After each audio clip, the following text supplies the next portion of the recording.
Buenas tardes.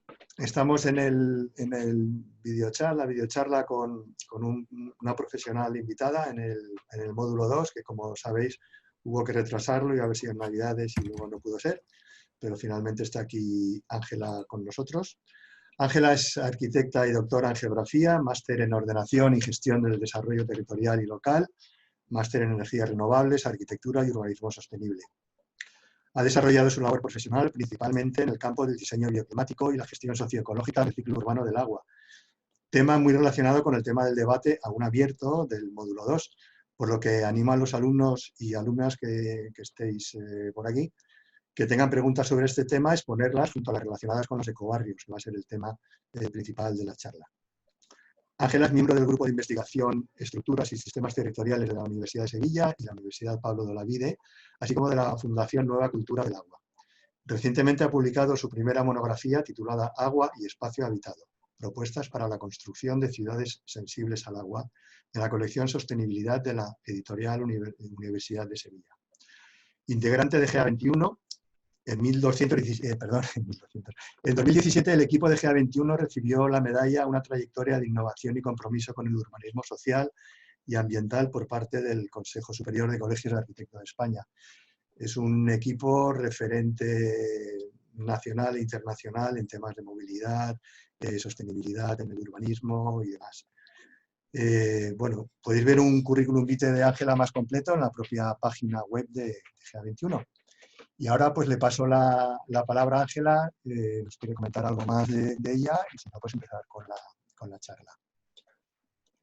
Bueno, pues lo primero, buenas tardes a todas y a todos, los que nos veis en directo y los que nos veréis en diferido. Bueno, si queréis empiezo con la presentación. También voy a hacer un breve repaso a mi currículum y al trabajo de GA21 y solamente comentaros, bueno, que si queréis en algún momento hacerme una pregunta, interrumpir, no tengo inconveniente, ya sea por el chat, que procuraré estar pendiente por si lo veo, pero vamos, si queréis conectar el micrófono en algún momento y hacerme alguna pregunta sobre la marcha, no tengo inconveniente. Sí que me voy a poner los tiempos, ¿vale? Si os parece, para, bueno, pues para dejar al final, ¿verdad, Luis? Un poco de tiempo por si hubiera algunas preguntas. Así que, si os parece, os voy a compartir pantalla y empezamos con... Vale. Tú del chat no te preocupes, que ya lo miro yo y lo digo por si no, si te significa dispersión, pues ya te voy comentando al final pues qué preguntas ha habido y las contestas. Sí, porque de hecho cuando pongo la pantalla completa no me sale el chat. Vale. Bueno, pues como os ha dicho Luis, la charla de hoy es Ecobarrios para ciudades más sostenibles, la he titulado. Yo soy Ángela Lara, soy miembro de GA21. Ahora. Soy arquitecta, máster en ordenación y gestión del desarrollo y en arquitectura y urbanismo sostenible. Tuve la suerte de trabajar con Jaime López de Asiaín, que es un referente en España en temas relacionados con bioclimática. En el año 2010 montamos Macetas. Era una cooperativa en la que trabajábamos sobre metabolismo urbano, bioconstrucción, gestión del agua, etcétera, etcétera. Antes había estado un año en Cochabamba, en Bolivia, de ahí un poco mi interés por el agua, una beca de investigación. Y bueno, hice mi tesis doctoral titulada Metodología ecointegradora y participativa del ciclo del agua en el espacio habitado en el contexto del proyecto Agua Arriba, una de cuyos resultados fue una guía metodológica e instrumental para la incorporación del agua en los proyectos urbanos, que luego, si queréis, pues también os puedo pasar. Y escribí una monografía también como resultado de esta tesis doctoral. Es decir, mi interés ha estado siempre en torno a los flujos metabólicos en relación a la ciudad y al espacio urbano, aunque mi especialidad es el tema de agua. Y actualmente pues estoy trabajando en un proyecto de investigación sobre resiliencia urbana a riesgo hidroclimático y formo parte de GA21, la verdad que tengo el orgullo de formar parte de GA21, porque, bueno, como dice Luis, GA21 es un referente a nivel nacional e internacional en todas estas cuestiones que tienen que ver con la sostenibilidad, con la ciudad y bueno, con muchos aspectos que han centrado siempre mi interés. Es una empresa que está desde el año 95, haciendo consultoría ambiental y social en áreas de trabajo que tienen que ver con urbanismo y territorio, con movilidad urbana sostenible, con temas de metabolismo urbano, especialmente temas de agua, de agroecología, temas de género y generación en relación con el uso del espacio urbano, muy expertos también en temas de participación y en temas de comunicación vinculada a todos estos temas. Ahí tenéis una muestra de algunos de los proyectos que podéis ver, podéis entrar a la página de SEA21 y ver lo demás, y entre ellos, pues creo que puede resultar de interés ver que hay varios ecobarrios, como por ejemplo el de Trinitas Novas, del que vamos a hablar hoy, pero también otros que son proyectos que, bueno, que tienen mucho que ver con el contenido de la charla de hoy. Y como bien dice Luis, bueno, pues recibió un premio del Consejo Superior del Colegio de Arquitectos en el año 2017 por su trayectoria. Y ya entrando en materia, pues bueno, empezaremos por decir que la Tierra es un sistema abierto energéticamente y cerrado a nivel material, desde una perspectiva de la física, ¿no? ¿Esto qué quiere decir? Bueno, pues que la Tierra intercambia energía con el universo, ¿vale? Le llega sobre todo la energía solar y después pues emite esa energía al universo. El efecto invernadero que ahora mismo produce la atmósfera es el que, por ejemplo, es responsable del calentamiento global, ¿no? Este intercambio energético. Pero en materiales la Tierra es un sistema cerrado y todos los procesos de transformación cada vez más aceleradas a partir de la revolución industrial que se están dando, pues generan una transformación de los materiales de la Tierra, de los ecosistemas y una degradación de esos ecosistemas. Y este es el enfoque desde el que lo analiza la economía ecológica, ¿no? La economía ecológica trabaja desde el punto de vista de la economía, la cuantificación de los intercambios materiales y desde el punto de vista de la ecología, desde la perspectiva ambiental. Es un poco el marco conceptual en el que nos vamos a situar.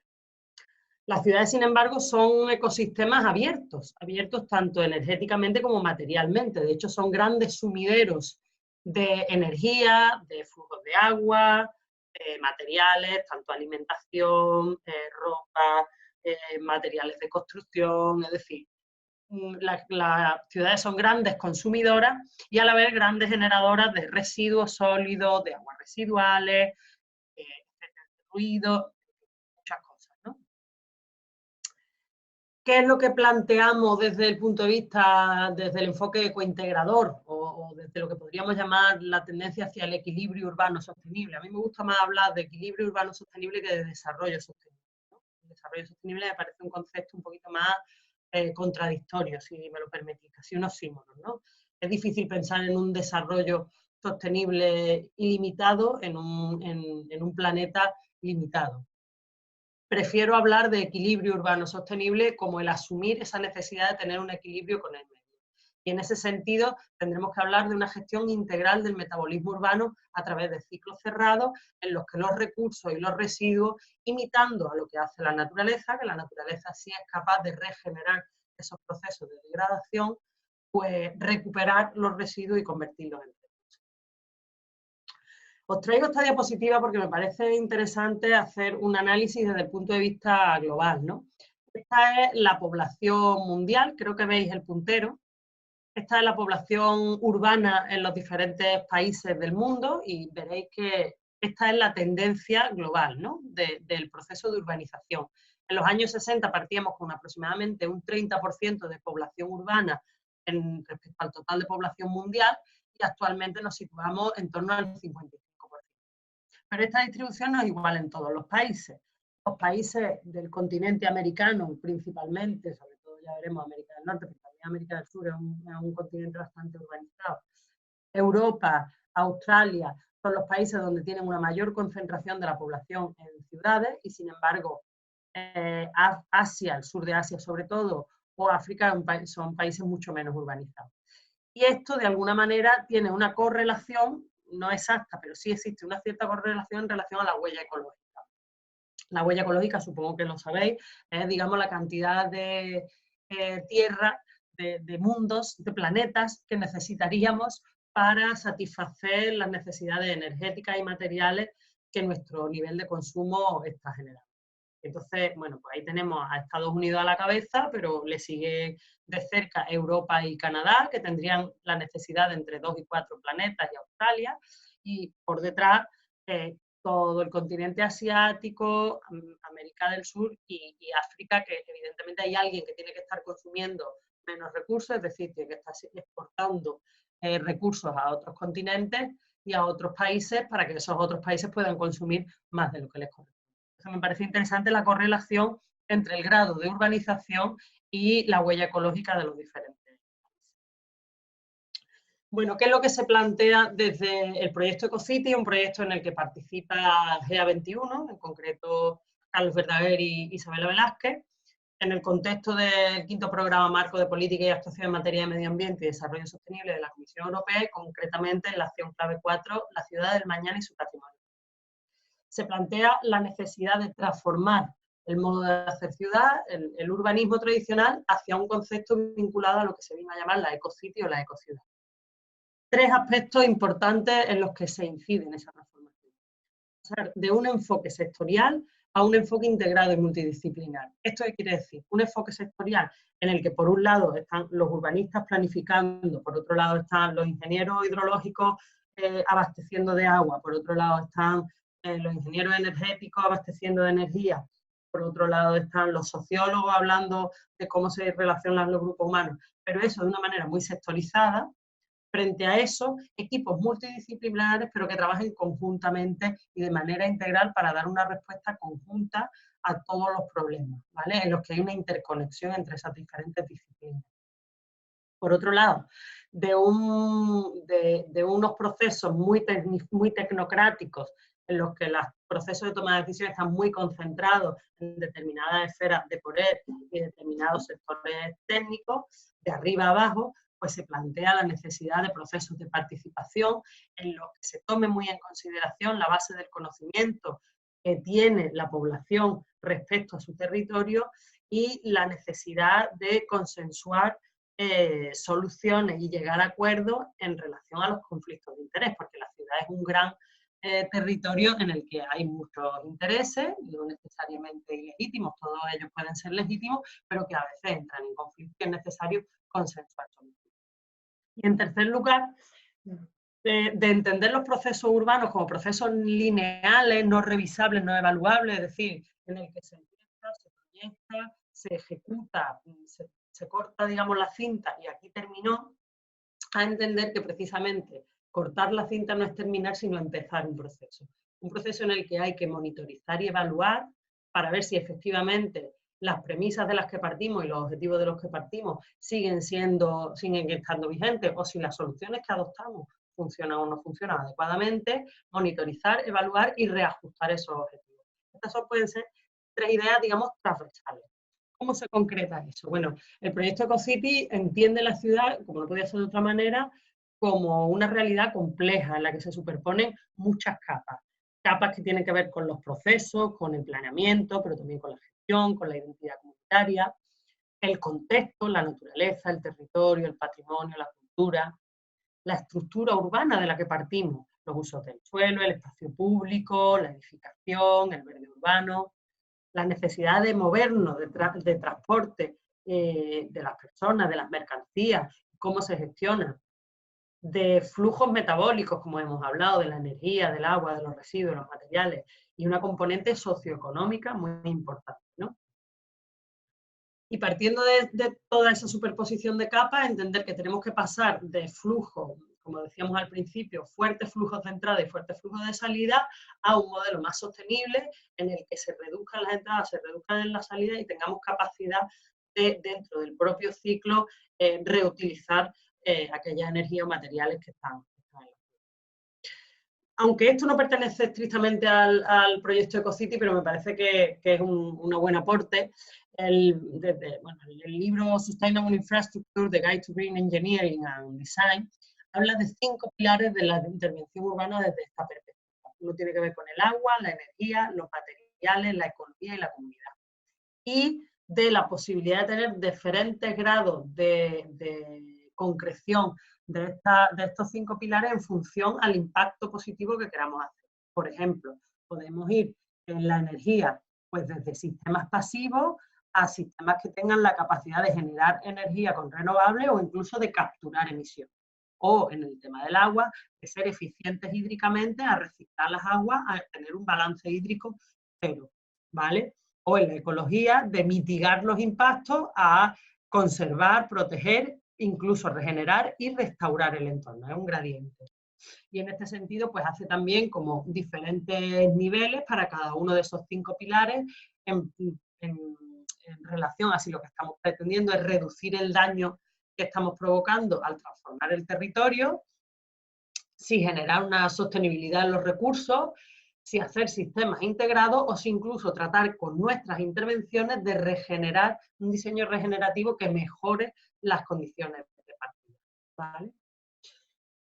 En el tema del agua, que es un poco mi tema, y por dar una pinceladita, pues esto se le denomina las ciudades sensibles al agua, ¿no? Que de lo que se tratan es de, en el diseño del espacio urbano, incorporar el agua como un elemento fundamental, tratando de imitar los procesos naturales y revertir, como decíamos, la situación algo parecido a lo que había antes de que ese territorio estuviera urbanizado, permitiendo la reinfiltración, por ejemplo, incorporando vegetación que genere evapotranspiración, incorporando flujos, reconduciendo los flujos precisamente para que los contaminantes sean tratados y esa infiltración se produzca en condiciones adecuadas del agua, etcétera.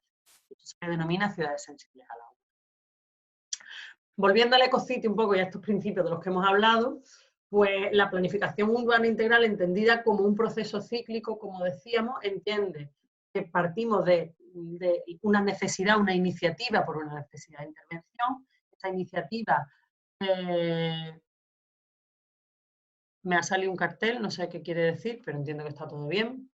Esa iniciativa genera unos objetivos concretos, se concretan cuáles son los objetivos de esa actuación. Eso da pie a un proceso de planificación que se va detallando, posteriormente se empieza a ejecutar, pero se tiene en cuenta que esa ejecución, esas actuaciones van a tener un ciclo de vida que va a requerir una gestión y un mantenimiento y que además se va a ir transformando, va a haber que evaluarlo, incluso va a estar obsoleto y va a haber que volver a intervenir. Y esta vuelta un poco, el entender que los procesos integrales de planificación urbana nunca terminan, ¿no? Sino que estamos continuamente en un proceso integral. En los procesos de toma de decisiones, pues también, como hemos comentado, de pasar de un proceso de arriba a abajo, en el que hay espacios de poder muy centralizados en los que se toman las decisiones que intervienen sobre la ciudad y los habitantes y que normalmente dan lugar a resultados poco adaptados a los contextos en los que se implementan y a una homogeneidad y una adecuación, entender que los procesos deben de ir de abajo arriba, es decir, que los habitantes, a partir del contexto social y ambiental en el que nos situamos, que los habitantes conocen su territorio mejor que nadie y conocen las dificultades y los retos a los que se enfrentan, y que eso sea lo que genere un proceso de toma de decisiones que dé como resultado un espacio diverso y adecuado y adaptado a su entorno social y estos procesos de participación tienen diferentes grados dependiendo, bueno, del marco un poco en el que, del marco de participación que consensuemos. Es importante, sobre todo, además, no llevarse a engaño. Es decir, cuando iniciamos un proceso de participación, no prometerle a la gente que vamos a hacer algo que después no vamos a hacer.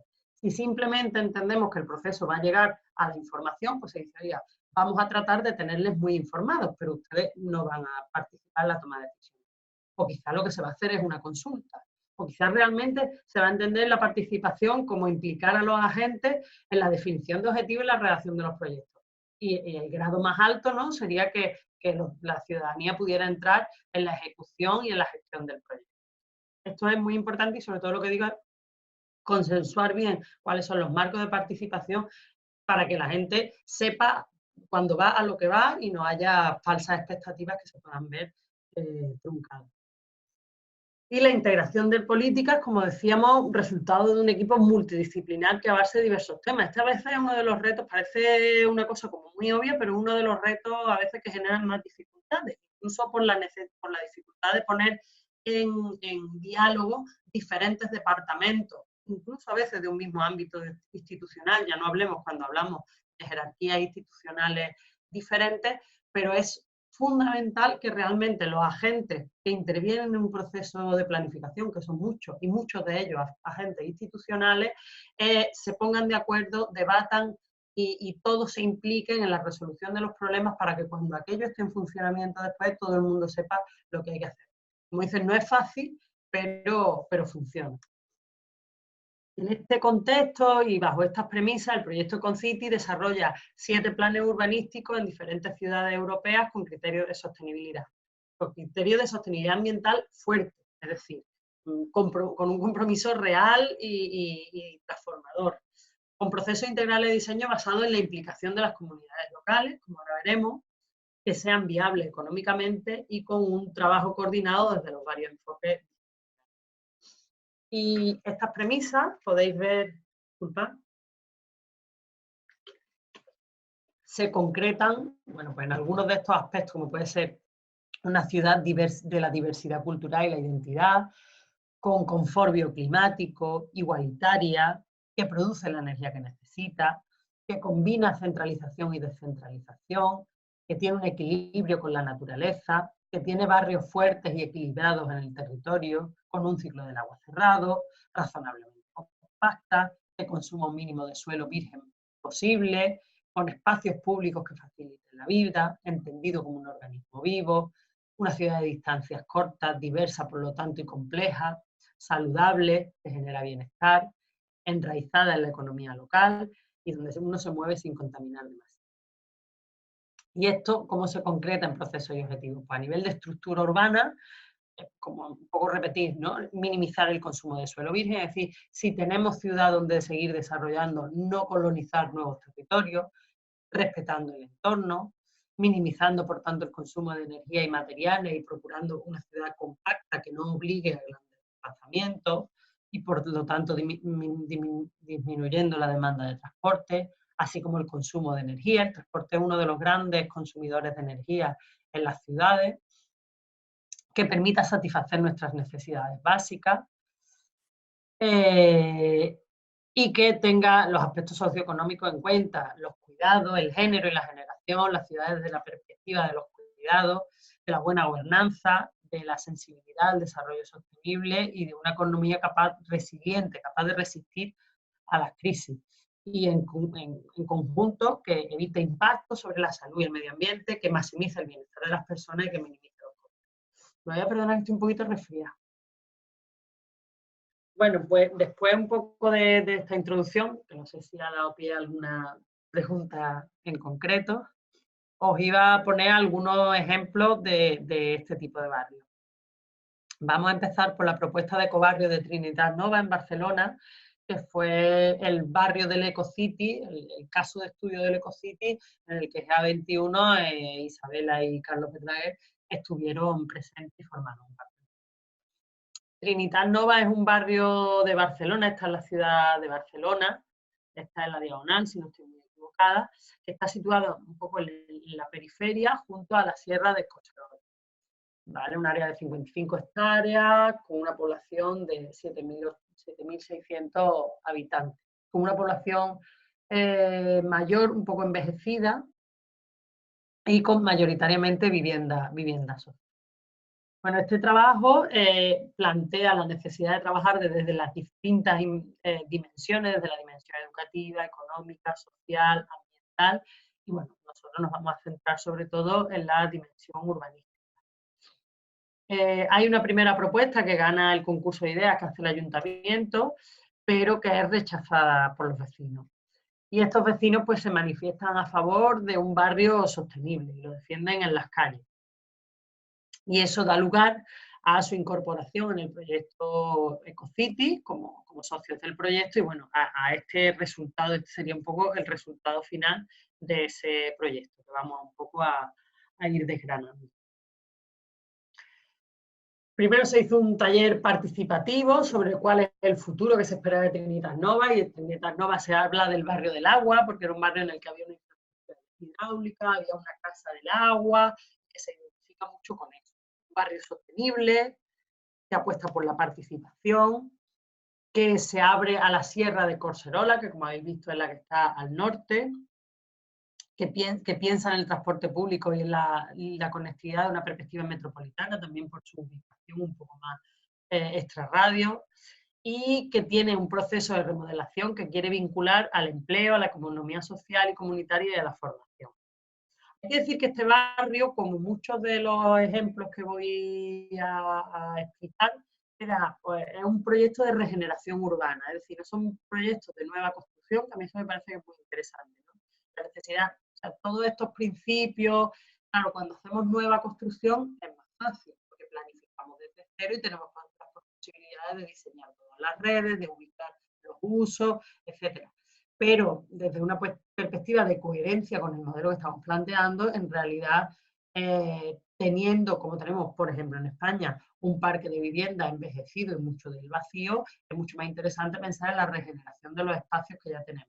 Una regeneración que además nos da una población residente, que muchas veces esa degradación física de esos barrios está vinculada a una degradación social y que, como veremos, la renovación física de esos barrios tiene y genera una regeneración también social y tiene que ir acompañada, es decir, no puede haber una cosa sin la otra, porque son cuestiones que se retroalimentan. Y veremos que algunos de estos barrios pues son barrios degradados, no solo físicamente, sino socialmente, con mala calidad de la vivienda. En este caso, por ejemplo, había un problema de aluminosis en las edificaciones, que hacía bueno, pues, que hubiera que hacer una renovación de ese parque de vivienda, pero también con problemas sociales de envejecimiento, la población joven no encuentra oportunidades, etc. Bueno, pues en este contexto se hace un diagnóstico participativo y ese diagnóstico participativo da lugar a las directrices básicas del planeamiento del barrio de Trinitat Nova. Esas directrices se desarrollan en una serie de aspectos como son una serie de planteamientos sectoriales que después cada uno de ellos va a dar lugar a un estudio sectorial. Inserción en la ciudad, entendiendo la ciudad como un sistema interconectado, un modelo de ecobarrio que tiene que ver con sus vecinos y con la participación en la gestión, con la mezcla y diversificación de los usos, que va a dar lugar, por ejemplo, a menos dependencia del transporte, en confrontación con esa ciudad zonificada de centros comerciales, centros industriales, lugares residenciales, frente a ese modelo muy zonificado y muy dependiente del transporte, una mezcla y diversificación de usos. Un espacio público como lugar de vida ciudadana.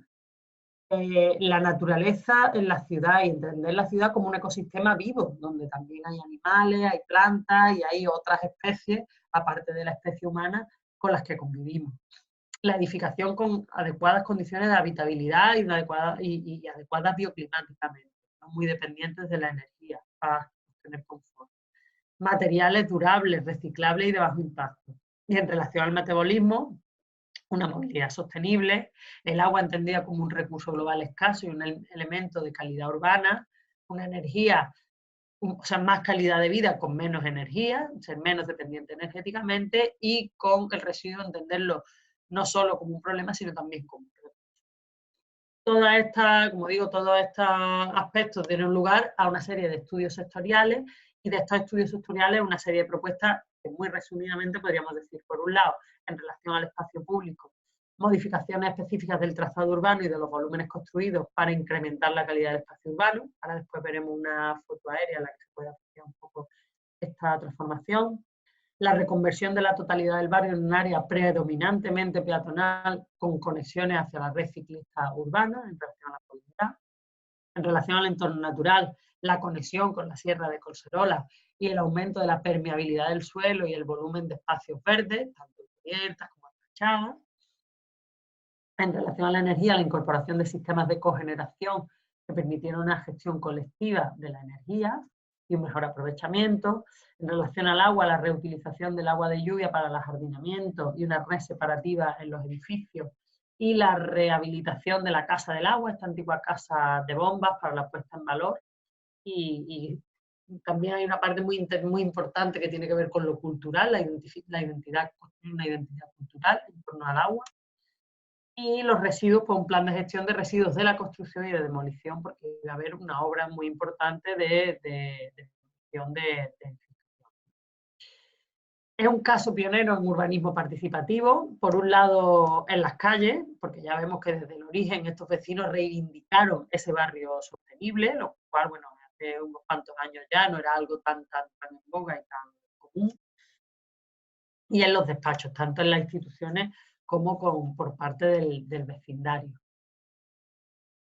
Un proyecto que tiene una evaluación interna a mitad de término en la que se ve qué elementos estaban ya resueltos y sobre qué elementos había que seguir pensando. Me parece interesante este esquema, ves que están los diferentes equipos de los diferentes ejemplos en esta evaluación. Me parece interesante, no tanto por profundizar en ello, como por el hecho de saber que se ha hecho esa evaluación intermedia, es decir, los objetivos que nos habíamos planteado, las soluciones que estamos planteando, funcionan, no funcionan, van a seguir adelante.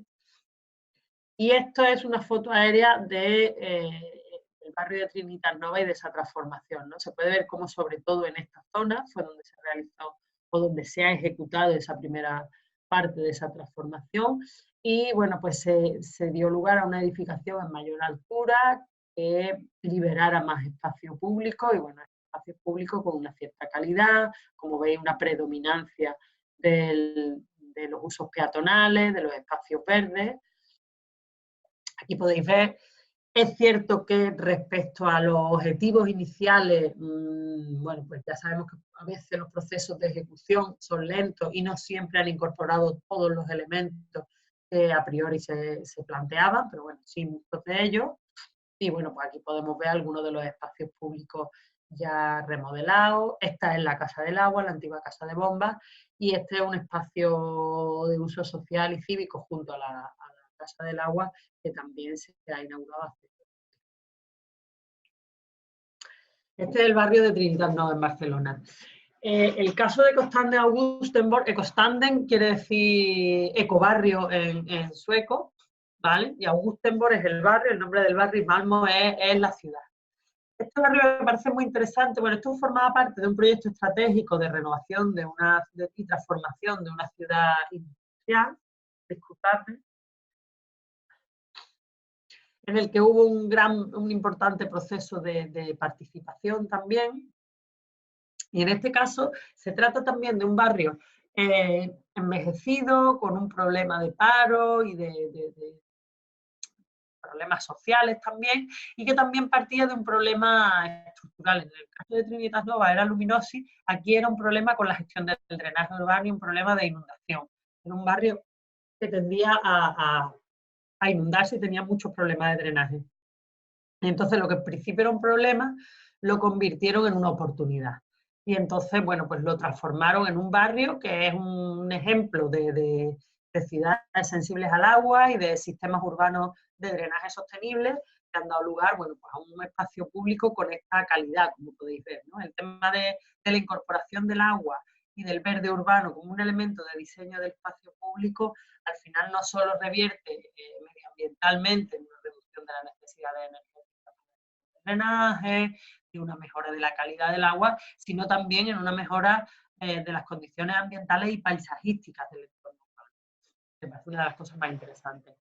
Y se basaron pues, en tres elementos. Por un lado, en la incorporación de cubiertas verdes, como veréis, estas son parte de las cubiertas de los edificios de Kostanden, que tienen incluso una especie de jardín botánico en una de las cubiertas y que se convirtió en un elemento muy importante tanto de identidad como de, bueno, aparte de aislamiento térmico, incorporaron energías renovables en las cubiertas, etcétera. Otro que tenía que ver con la gestión de los residuos y además que dio lugar bueno, el barrio y la transformación del barrio dio lugar a tres cooperativas de trabajo, ¿no? Una en relación a la gestión de los residuos, otra en relación a la gestión del drenaje urbano y otra en relación a la gestión del verde y de las cubiertas. Disculpadme. Y estos pues son algunos de los elementos que se incorporaron para la gestión del drenaje urbano. Que como veréis, bueno, pues tiene que ver con una integración del agua como un elemento no conflictivo, integrado, naturalizado, con lagunas, con recorridos, con este espacio, por ejemplo, es un espacio que cuando no llueve es un espacio de uso y cuando llueve pues se convierte en un elemento de almacenamiento que poco a poco va reinfiltrando el agua. Estos elementos, bueno, este tipo de plantación, por ejemplo, de plantas de ribera, genera una depuración y una oxigenación del agua. En fin, otro día si queréis os hablo de drenaje sostenible, pero como veréis, bueno, pues ha proporcionado una gran calidad al espacio urbano de esta barriada.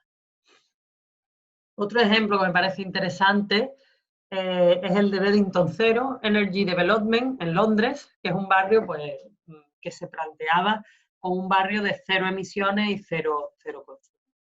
Y es un barrio, bueno, parece que es muy llamativa formalmente, ¿no? Cómo se expresan la formalidad de la edificación y de la arquitectura todos los elementos de gestión del metabolismo, tanto los elementos de captación de energía como de captación pasiva de sol, de ventilación, pero también los elementos de agua. Este era una depuradora que a través de procesos biológicos depuraba una parte importante de las aguas de la edificación, de uso de los usos domésticos, para reutilizarla. Aquí tenéis un poco un esquema de todos los elementos que se introducían en Beddington Zero, ¿no? Y como veis también, bueno, pues la calidad del espacio en relación un poco a esa naturalización, a esa integración de los elementos, ¿no? Y aquí pues veis en relación al agua, la captación de aguas de lluvia, la captación de sol, de energías renovables, de ventilación, con estas chimeneas tan características. Otro caso en España es en la ecociudad de Sarriguren, en Navarra, ¿vale? En la que también hay una importante integración de los flujos hidrológicos preexistentes, la incorporación de energías renovables y un diseño bioclimático en la edificación. Es vivienda social. Ángela, procura no alejarte del micro porque se te deja de oír, no se te oye bien, ¿vale? Vale, gracias. Muchas gracias, Luis.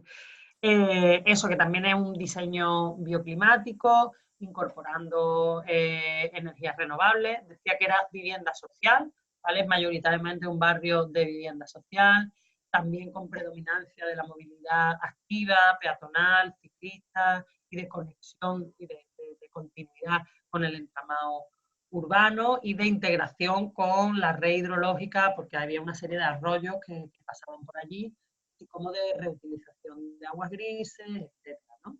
Esto os los menciono, después, vamos, hay mucha información en la red que podéis encontrar.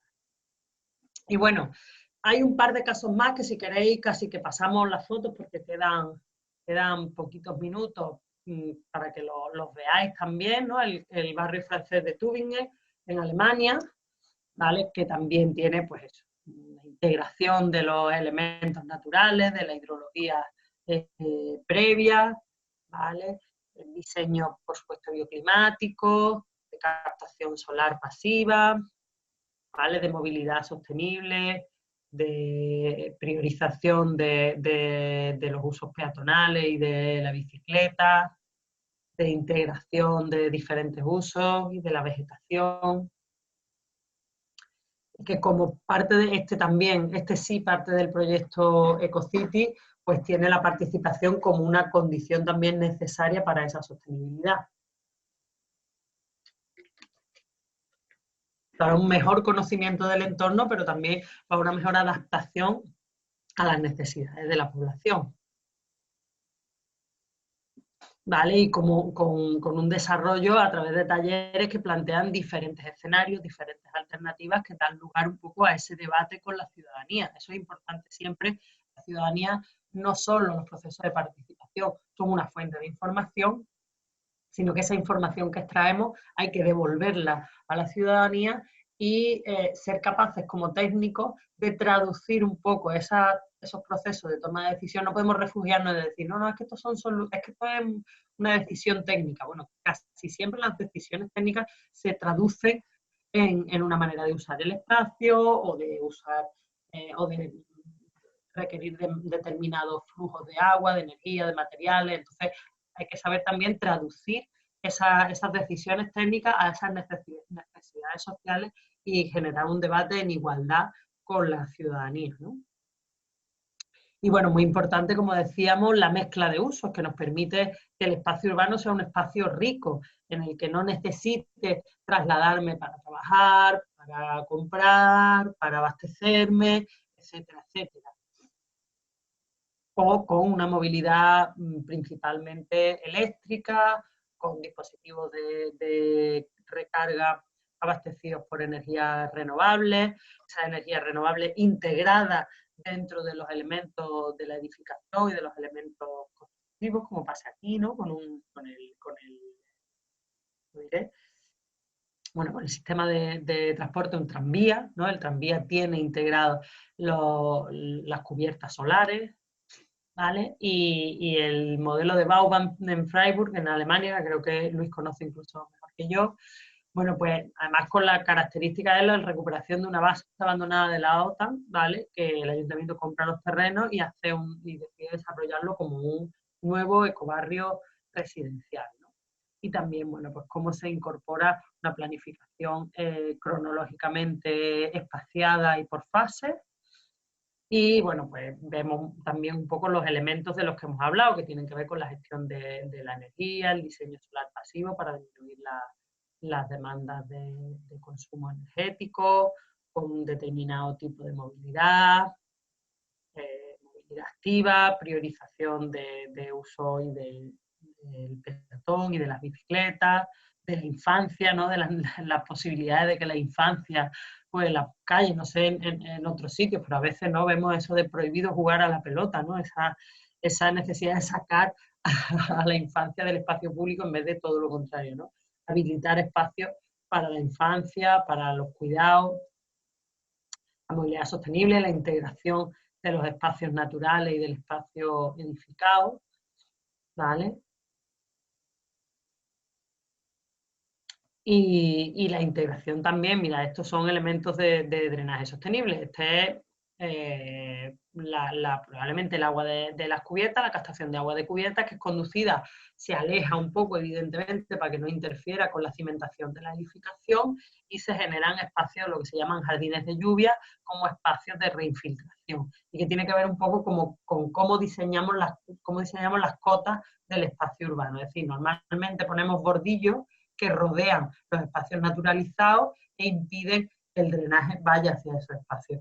Aquí se trata de hacer todo lo contrario, de que los espacios naturalizados estén deprimidos respecto a los espacios impermeabilizados y las correntías redirigirlas hacia esos espacios para que ahí se pueda producir no solo una disminución del volumen de escorrentías por una infiltración, sino sobre todo una mejora de la calidad del agua de escorrentía, porque el agua de escorrentía urbana pues tiene cantidad de contaminantes que hay que eliminar antes.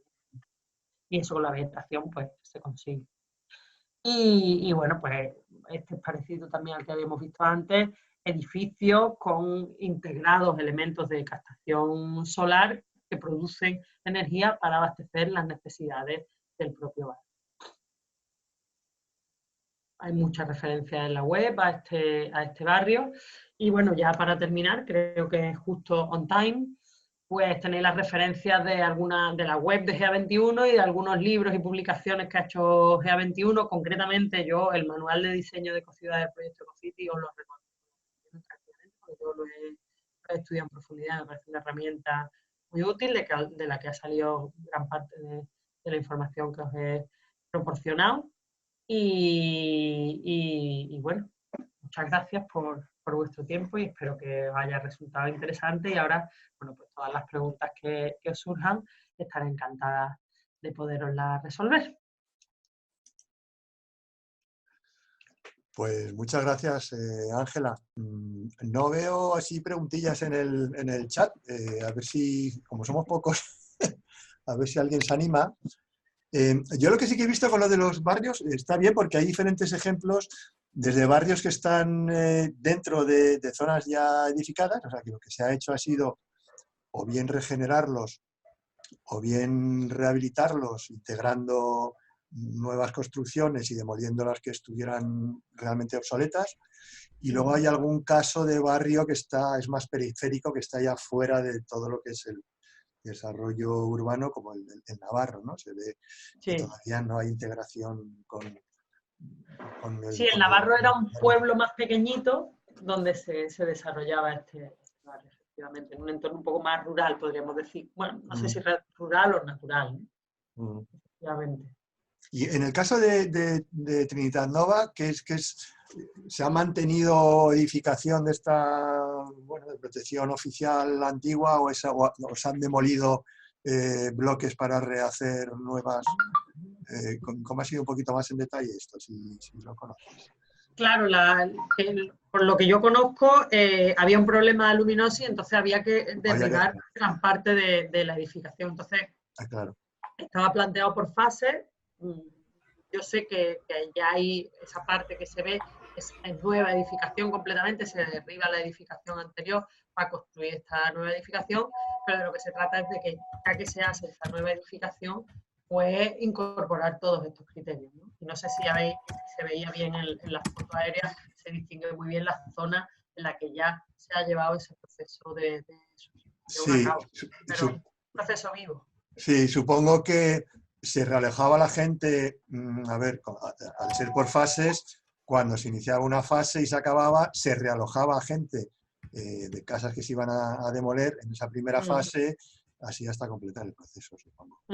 Claro. Bueno, muy bien. Jaime tiene un par de preguntas. Jaime, pues abre tu micro y directamente.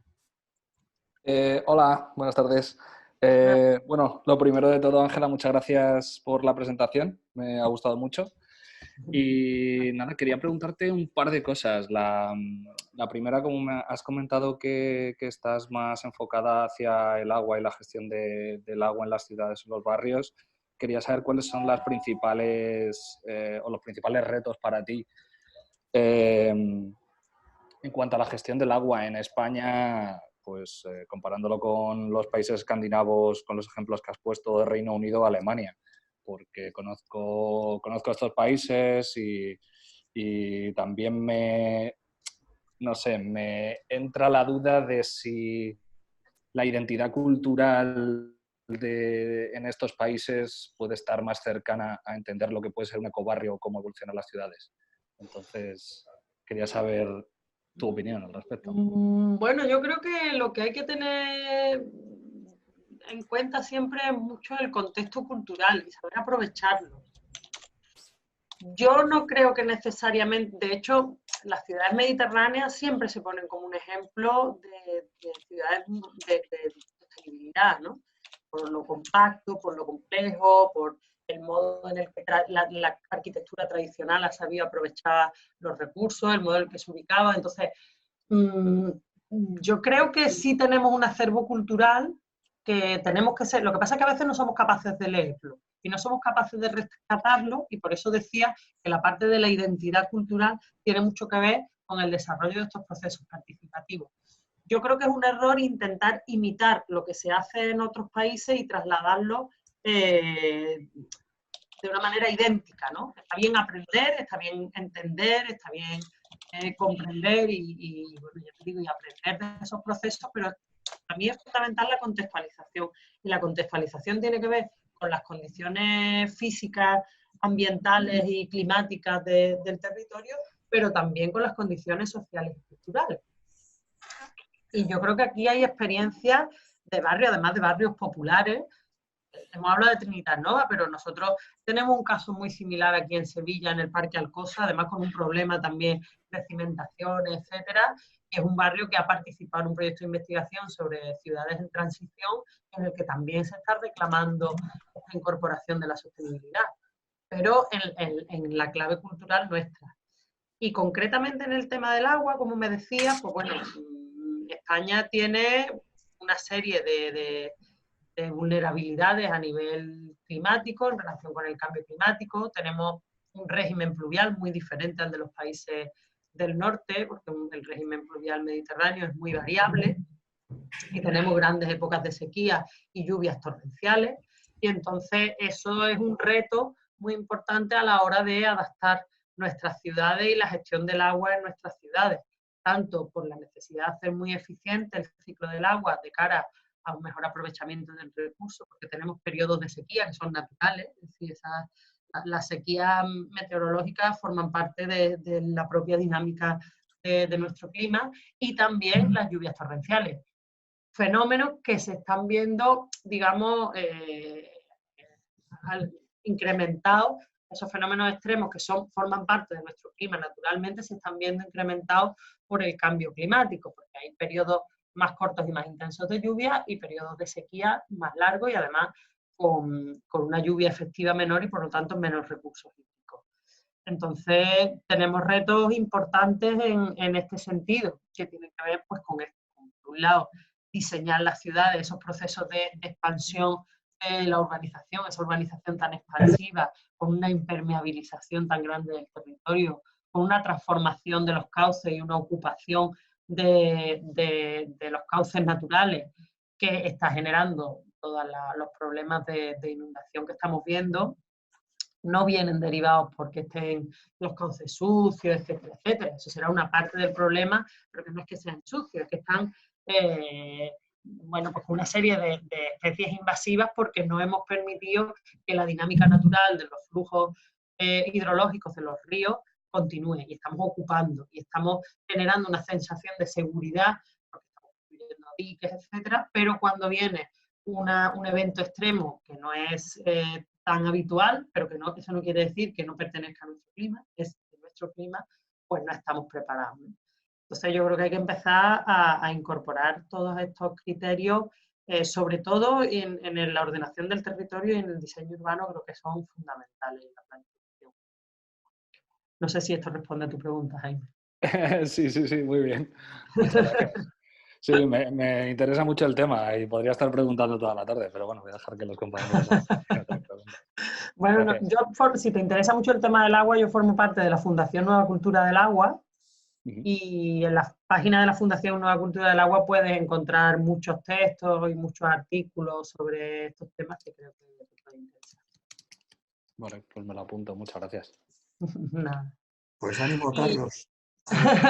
Y ahora que lo mencionáis, mira, no sé por qué no he puesto la diapositiva, pero puedo buscarla, que la tengo por aquí, una similar, porque os la incorporo si queréis cuando os mande la presentación. Nosotros tenemos una guía que en uno de los proyectos de investigación, vamos, se me ha pasado, os he puesto el nombre del libro, pero no os he puesto una guía para en el proyecto de investigación de la Acuarriba hicimos una guía para la incorporación del agua como parte del proyecto urbano, ¿no? Y entonces hicimos esta guía, que la podéis descargar gratuitamente, no sé si la podéis ver, la guía Acuarriba, ¿vale? Y en esta guía pues podéis encontrar herramientas metodológicas, muchas referencias bibliográficas, fichas tecnológicas sobre tecnologías relacionadas con el agua, con las diferentes fases de la gestión del agua, eficiencia hídrica, gestión de las fluviales, delimitación, etcétera. Y bueno, la podéis descargar gratuitamente. Y tiene el caso de estudio, es una guía bastante, tiene 900 páginas en total, pero bueno, digamos que en las 100 primeras es donde está la información y después hay muchos anexos donde se aplica todo eso. Y una síntesis de esto, bueno, pues el libro que os mencioné, que yo he escrito, que lo podéis también adquirir por internet. Muy bien. Carlos tenía una pregunta que como no acaba de plantearla él, te la comento yo.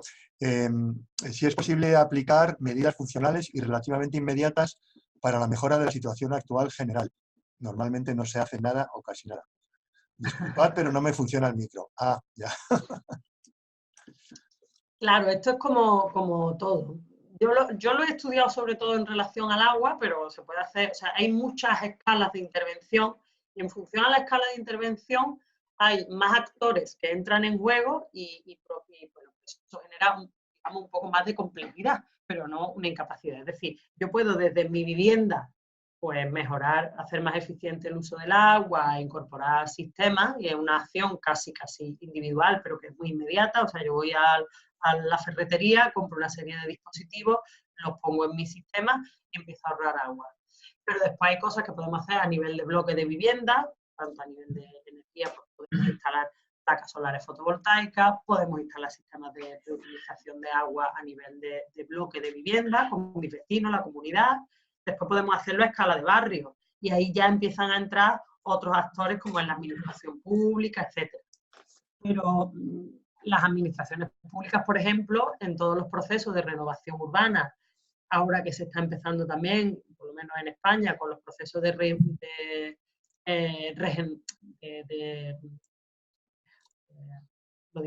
actualización de las infraestructuras de agua, por ejemplo, ¿no? Que hay mucho saneamiento que ya está antiguo y que se está sustituyendo. Y se está reurbanizando. Bueno, pues incorporamos criterios ambientales en esa reurbanización, tanto incorporación de sistemas de drenaje sostenible como de pavimentos permeables o con menor emisividad para que generen menos calor, con movilidad sostenible. Pues se trata sobre todo de que en cada una de las acciones que se vayan a emprender incorporemos estos criterios y eso poco a poco vaya generando una transformación. Evidentemente dependerá del impulso que, sobre todo las instituciones, pero también la ciudadanía, demos a estos temas, pues que esa transformación sea más o menos rápida.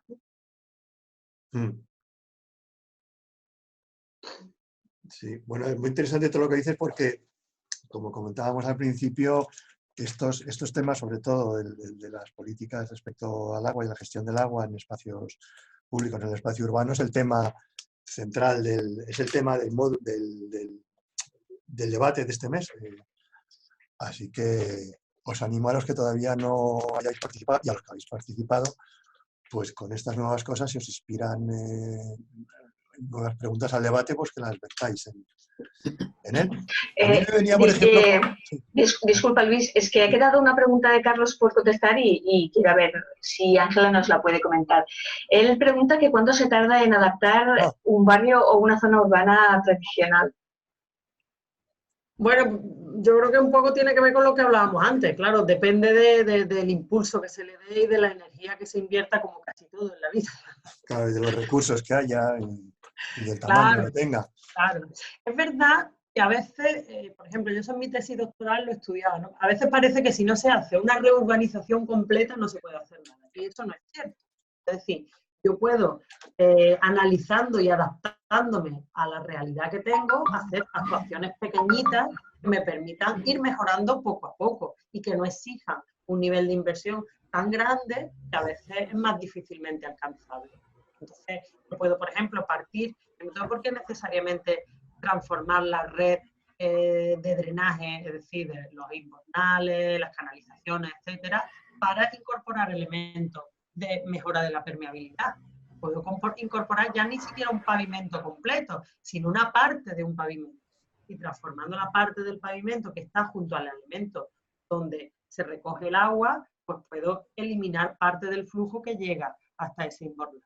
No sé si lo llamáis invernales en todos lados. O... Sí. Bueno, no sé si estáis entendiendo lo que quiero decir. Yo tengo un invernal en el suelo y ahora alrededor tener un elemento de impermeabilización. Evidentemente hay que adecuar ese diseño al contexto. Pero que no necesariamente necesito grandes transformaciones, puedo ir haciendo transformaciones mucho más puntuales poco a poco. Es verdad que la dinámica institucional no necesariamente es esa, porque bueno, pues luce más, digamos, cuando yo hago un proyecto muy importante y lo inauguro y todo es muy nuevo y muy bonito. Pero bueno, a veces se tiende también un poco a este urbanismo, esta acupuntura urbana, este urbanismo de bajo coste en el que se pueden hacer intervenciones mucho más sencillitas. A veces, fijaros, es tan tonto como si yo tengo un árbol en un alcorque y ese alcorque tiene un reborde alrededor, pues abrirle un hueco o eliminar ese reborde y permitir que el drenaje llegue hasta el arbolado. Tiene más que ver, yo digo siempre que la gestión del agua en el espacio urbano se parece mucho al bioclimatismo en la edificación, ¿no? Es poner la mirada, es tenerlo en la cabeza cuando empezamos a diseñar. No necesariamente exige incorporar elementos o maquinaria o nada muy diferente, sino es simplemente decir, oye, ¿hacia dónde miro? ¿Hacia el norte, hacia el sur, hacia el este, hacia el oeste? Igual, ¿no? ¿Hacia dónde va el agua? Venga, el agua viene hacia aquí. Pues voy a ayudar al agua a seguir su camino natural en vez de ignorarla y después meter una tubería, ¿no? Que es lo que tendemos a hacer. Sí, lo otro interesante es actuar en diferentes campos, o sea, como estabas diciendo, de unir diferentes disciplinas, suele funcionar muy bien en el tema dotacional o de equipamientos, por ejemplo, si hay una falta de escuela, pues que sea una de las principales o de las primeras actuaciones, resolver algunos equipamientos que no existen o que están obsoletos y demás. Eso funciona, irradia de alguna forma a su alrededor una energía de regeneración muy importante. Sí, sí, totalmente de acuerdo. Se trata de poner esta mirada en lo que hagamos y hagamos lo que tengamos que hacer, pues lo que toque en cada momento. Las prioridades que haya. Bueno, yo no sé si hay más preguntas por ir. Bueno, sí, yo quería, muy bien. Ángela, bueno, felicitarte por la presentación, me ha gustado mucho y Luis, agradecerte que le hayas propuesto porque, bueno, me ha parecido muy interesante y además muy acertado por lo que decías, que va muy ligado con el tema de debate. No sé si ha sido por eso o ha coincidido, pero... Ha coincidido. Bueno, las coincidencias nunca son coincidencias, ¿no? Sí, es verdad. Mira, y quería contarte de un tema particular, un tema personal, porque aquí yo estoy en Chile y trabajo en una ONG, hacemos proyectos sociales. Y uno de los retos que nos han planteado es en una población que se construyó sin pensar, seguramente como se hace muchas veces, en una zona que era un antiguo humedal, etcétera, y bueno, y se inunda. Y me recordó mucho el caso de Malmo, porque tienen unas piscinas, yo no lo conocía, ¿no? Unas piscinas de aguas pluviales que, bueno, al parecer la red de alcantarillado no da abasto, entonces cuando llueve se satura y entonces lo que hace es que va a estas piscinas. Se llenan y después cuando deja de llover, pues ya poco a poco va a ir drenando. Lo que pasa es que no funcionan. Entonces, o bien están llenas y no se drena nunca, o, bueno, no está funcionando y al final tienen que meter una bomba. Entonces nos dijeron si se nos ocurría algo que se podía hacer y como nosotros hemos hecho en nuestro campo explorador de donde tenemos nuestra sede y en otros proyectos piscinas de fitodepuración, se nos ocurría algo así, o sea, ya que se me va a inundar, tenerlo inundado siempre. Lo único sería ver cómo controlar que cuando llueva no se sobresature o que, no sé. Entonces hablaste de un tema de drenajes sostenibles. Bueno, un poco quería pedirte información, bibliografía, no sé si en esos links, esos libros que habías recomendado, se vendría esta información. Pues eso, que me interesa, sí. y datos de contacto porque para seguir en contacto y ver el tema. Claro, mira, mi correo yo me imagino que la presentación la pasaremos y yo lo que haré es que añadiré el link de la guía aquí arriba. No sé si quieres hacer una captura de pantalla, te la vuelvo a poner. La he hecho, de hecho. Lo que pasa es que, claro, es un link interminable que...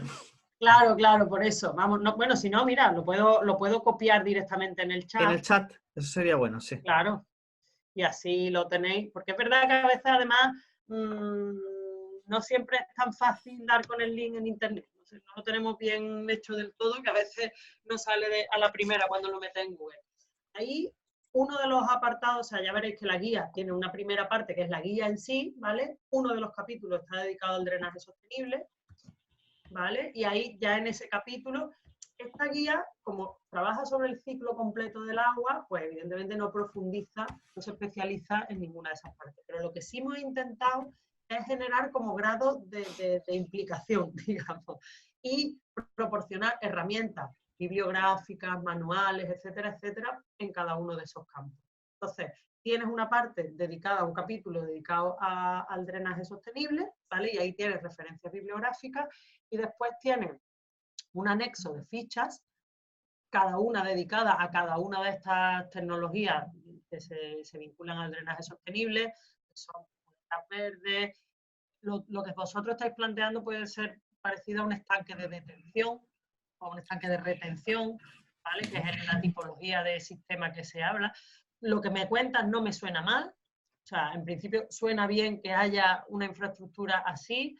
Eso puede ser desde un tanque de tormenta, que es una infraestructura que no sirve para nada cuando no está funcionando y que si encima no se vacía bien, pues un desastre y hay que poner una bomba además, a un elemento que puede estar naturalizado, que puede ser un espacio verde, normalmente, claro, que puede tener o no un poquito de agua siempre, o sea, hay algunos que tienen un fondo de agua que es constante, en el que hay una vegetación de ribera y que después ese fondo de agua, cuando se va llenando, se aumenta el nivel del agua y, bueno, pues lo que tarde en vaciarse, pues ese espacio verde no se utiliza. ¿Vale? Normalmente cuando llueve no vamos al parque, ¿verdad?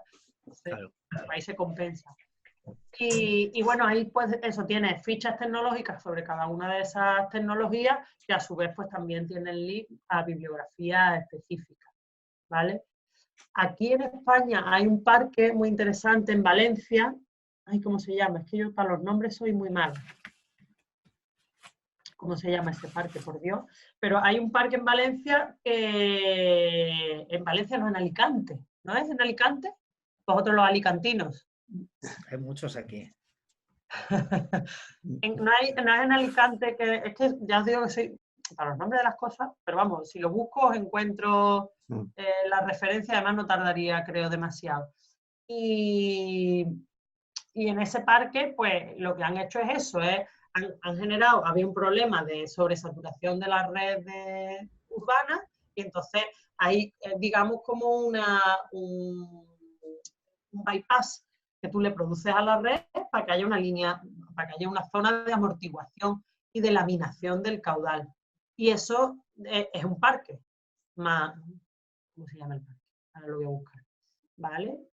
Hay muchos ejemplos y bueno, hay gente muy, muy buena trabajando en estas cosas. O sea que ya sería cuestión de ver concretamente cuál es la problemática que estáis teniendo en ese caso y ver cómo resolverla, claro. Yo todo lo que nos manden lo subiremos a la plataforma para que se pueda compartir, claro que sí. Claro, claro, pues sí, os añado alguna cosita que se me haya escapado, si queréis. La Marjal, dicen por aquí. La Marjal, exactamente. Exactamente, el parque de la Marjal. Es Alicante, ¿verdad? Yo creo que sí. Sí, me suena. Vale, ese parque es un proyecto, a mí me parece que es muy interesante, porque además lo que se está haciendo mucho, vosotros sabéis que los ingenieros y el hormigón mandan mucho en este país, y es Alicante, efectivamente. Lo que se está haciendo mucho son tanques de tormenta. Son grandes infraestructuras, que es como una especie de mega piscina, aunque se parece casi más a un parking que a una piscina. Y en esa piscina, pues cuando llueve se llena de agua y después hay que bombearlo poquito a poco a la red. Perdóname. Claro, eso es muy caro y aparte no sirve nada más que para eso, digamos, Sí. ambientalmente genera poco y incrementa mucho la huella de carbono de la gestión del sistema de drenaje, porque tienes que bombear toda esa agua después, o sea, ya no va por gravedad como muchos sistemas de drenaje, porque en el caso de Sevilla funciona por gravedad, sino que hay que bombearlo todo. Entonces, frente a eso, en el caso de la Marjal, lo que hicieron fue decir, no, es que nos sale más barato hacer un parque que además tiene mucho más servicios socioambientales. Tenemos un parque, tenemos más verde urbano, tenemos, en fin, mejoramos paisajísticamente, todas las mejoras que tiene construir un espacio urbano. Y además es que nos sale más barato que el tanque de tormenta. Y energéticamente. Entonces, bueno, pues ahí hay una serie de ejemplos que yo creo que son muy interesantes. Muy bien, pues si os parece vamos acabando, si no hay ninguna intervención más, que no parece. Y bueno, pues yo te agradezco muchísimo haber estado aquí. Ha sido interesantísima tu charla, justo lo que necesitábamos en este momento, como dice Juanjo. Pues nada, Así muchísimas gracias a vosotros por invitarme, ha sido un placer. La verdad es que, bueno, tengo que decir que no conocía el máster. Yo el tema de la bioconstrucción con macetas, como te conté, lo habíamos trabajado y hicimos algunas cosas de bioconstrucción, pero hace unos años de aquello y no había retomado el tema y no conocía vuestro máster y la verdad que me pareció un muy buen espacio, así que felicitaros también por ello. Pues Gracias. Gracias. Gracias. A ver si nos vemos en algún taller, en otra charla o lo que sea. Claro, claro, Bueno, disponibles para lo que os apetezca y podamos coordinar. muy bien, pues Bien. un placer. Un placer. Muchas gracias. Nos Igualmente. Un saludo a Nos todos. vemos. Hasta luego. tengo